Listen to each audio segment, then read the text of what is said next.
भक्तावर प्रेम करायचं म्हणजे किती, भक्तावर प्रेम करायचं म्हणजे किती. स्वामींच्या प्रेमाला सीमा नाही आणि म्हणून आपण आपल्या भक्तीला सुद्धा सीमा राहणार नाही. अशा प्रकारची भक्ती आपल्याकडून घडू द्या अशी स्वामींना प्रार्थना करा. गुरुरेव परकाम गुरुरेव दिगंबरा. मुंबईमध्ये गिरगावला काळाराम मंदिर आहे, ठाकूरवाडीमध्ये. त्या काळाराम मंदिरामध्ये एकदा जाण्याचा प्रसंग आला होता. त्या काळाराम मंदिरामध्ये तिथेच श्री स्वामी समर्थ देवांची एक सुबक अशी तस्वीर आहे, प्रतिमा आहे आणि तिथे स्वामींच्या पादुका स्थापन केलेल्या आहेत. स्वामींच्या महानाट्याची ज्या वेळेला निर्मिती चालू होती आणि स्वामींनी त्यांच्या भूमिकेमध्ये उभं केल्यानंतर त्या काळाराम मंदिरामध्ये मी स्वामी पादुकांच्या दर्शनासाठी गेलो होतो. माझ्यासोबत मला गुरुतुल्य आणि पितृतुल्य असलेले स्वर्गीय श्री भाऊसाहेब रुपजी होते. स्वामींची पहिली पदयात्रा त्यावेळेला 2006 मध्ये संपन्न झाली.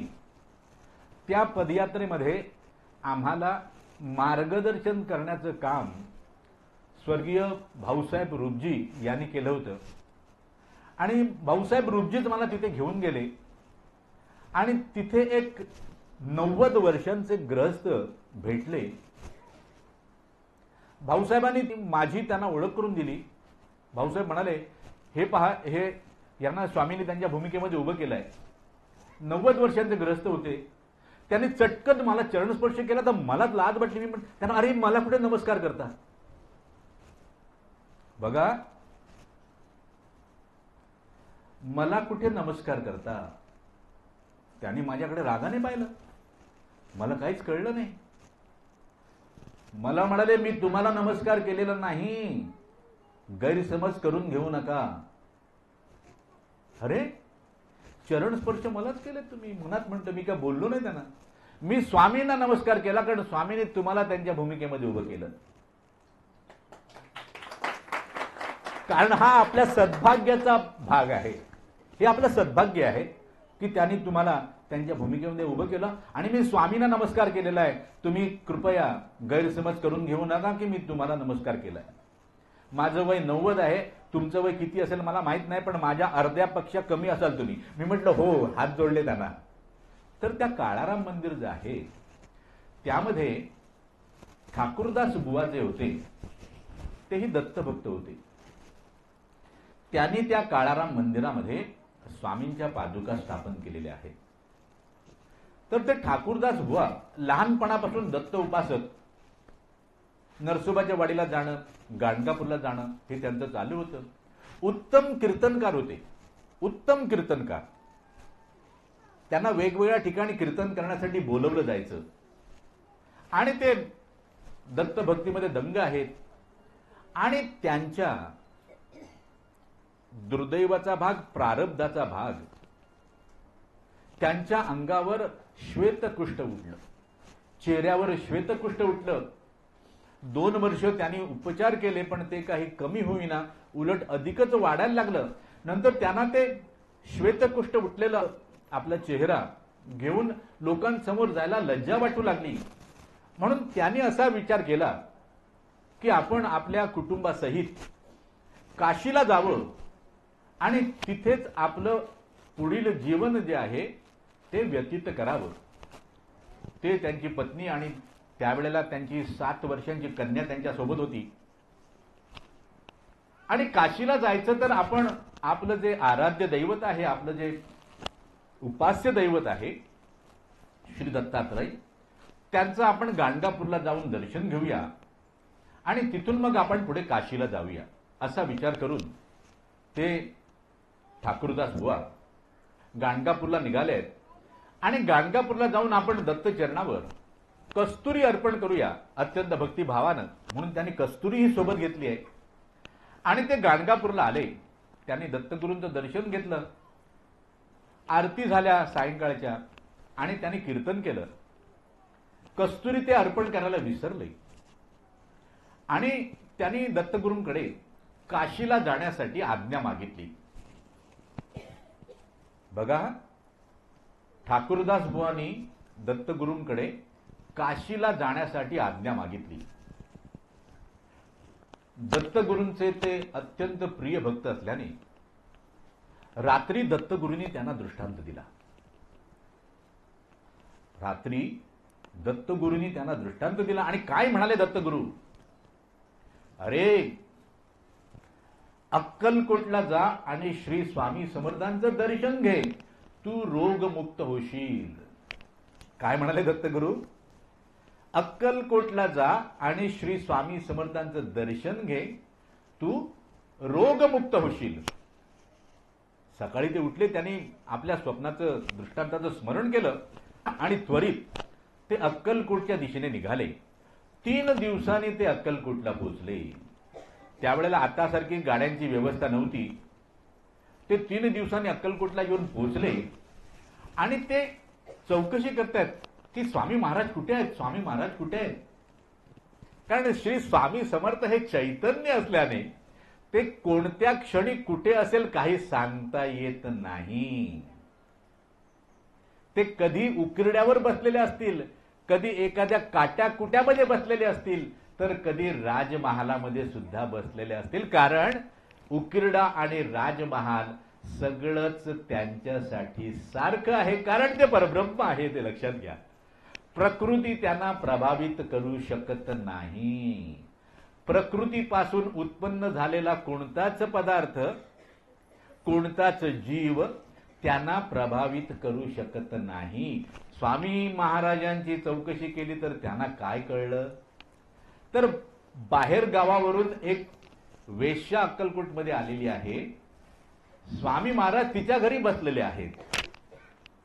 स्वामी महाराज तिच्या घरी बसलेले आहेत. आता आपल्या मनात प्रश्न निर्माण होईल, अरे वेश्येच्या घरी कशाला स्वामी गेले? तर स्वामी भक्त हो, स्वामी तुमच्या देहाला पाहत नाहीत. स्वामी ओळखतात तुमच्या आत्म्याला. कारण तो स्वतः परमात्मा असल्याने तुमच्या आत्म्याचं त्या परमात्म्याशी निरंतरपणे अनुसंधान आहे. आपल्याला मात्र त्याची जाणीव नाही. त्यामुळे त्यांच्यासाठी मंदिरामध्ये स्वामींची, भगवंताची पूजा करणारा, अर्चा करणारा आणि वेश्या दोन्ही सारखेच देहाचा विचार केला तर. मात्र ज्या ज्या जीवाचं अनुसंधान परमात्म्याशी होतं, परमात्मा त्या भक्ताच्या समोर उभा होतो. तसंच त्या वेश्येचा सद्भाग्याचा क्षण होता. स्वामी तिच्या समोर उपस्थित झाले आणि ठाकूरदास बुवा स्वामींना शोधत तिथे गेले. स्वामींच्या चरणाशी जाऊन त्यांनी स्वामी चरणावर माथा टेकला आणि ते हात जोडून स्वामींकडे पाहतायत. एवढ्यात स्वामी काय म्हणाले? हमारी कस्तुरी अभी के अभी लाव, हमारी कस्तुरी अभी के अभी लाव. अरे, तेव्हा ठाकूरदास बुवांच्या लक्षात आलं की अरे, मी दत्तचरणावर कस्तुरी अर्पण करण्यासाठी आणली, पण मी विसरलो. त्वरित ते घरी गेले. जिथे उतरले होते तिथे त्यांनी कस्तुरी आणली, स्वामींना दिली. स्वामींनी काय केलं, तिथे बाहेरच लहान मुलं खेळत होती, त्या सर्वांना थोडी थोडी कस्तुरी देऊन टाकली. त्यानंतर ते ठाकूरदास बुवा अक्कलकोटमध्ये स्वामींची सेवा करत राहिले आणि एक दिवस स्वामींच्या कृपेने त्यांचा भाग्योदय झाला, भाग्य उदय झाला. स्वामींनी काय केलं, ते सेवा करत असताना बाजूलाच एक अग्नी पेटलेला होता, प्रज्वलित झालेला होता. त्यातलं एक लाकूड काढलं, पेटलेलं आणि त्यांच्या अंगावर भिरकावलं.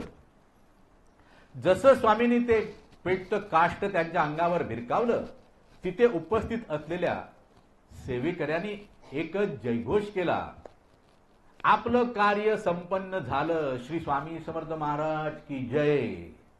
काय म्हणाले सेवेकरी? आपलं कार्य संपन्न झालं. श्री स्वामी समर्थ महाराज की जय.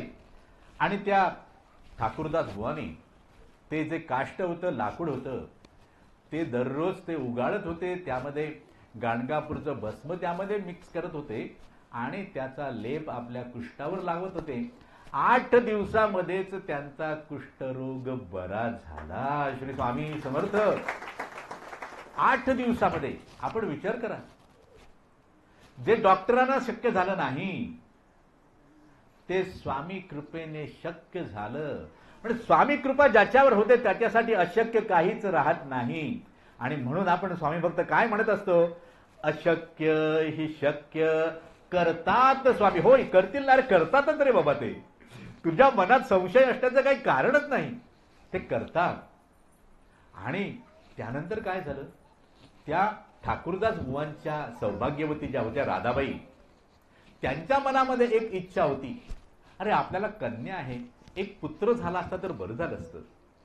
मग त्या सुद्धा स्वामींच्या एकनिष्ठ भक्त झाल्या. आणि एक दिवस त्यांनी स्वामींसमोर आपलं मनोरथ व्यक्त केलं. अरे बाबा, हे मनोरथ पूर्ण करणारं दैवत आहे. म्हणून तर स्वामी भक्त गावकडे ते अक्कलकोट मनोरथपूर्ती पदयात्रा करतात ना बाबा. उगाच करतात का? हजारोच्या संख्येने अक्कलकोटमध्ये प्रवेश करतात ते असेच का? स्वामी त्यांचा मनोरथ सिद्ध करतात. होय, त्या राधाबाईने स्वामींना म्हटलं, महाराज एक पुत्ररत्न झालं असतं तर बरं झालं असतं. स्वामींनी काय केलं? डोक्यावर टोपी होती ती काढली आणि तिच्या पदरात टाकली. हे घे. झालं, तिचं काम झालं. तिचं काम झालं. 1 वर्षामध्ये तिला पुत्ररत्न झालं, ज्याचं नाव त्यांनी गुरुनाथ ठेवलं.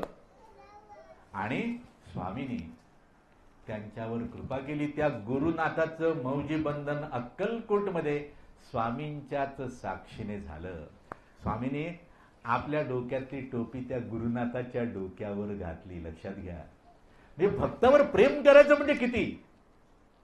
भक्तावर प्रेम करायचं म्हणजे किती? स्वामींच्या प्रेमाला सीमा नाही. आणि म्हणून आपण आपल्या भक्तीला सुद्धा सीमा राहणार नाही. अशा प्रकारची भक्ती आपल्याकडून घडू द्या, अशी स्वामींना प्रार्थना करा.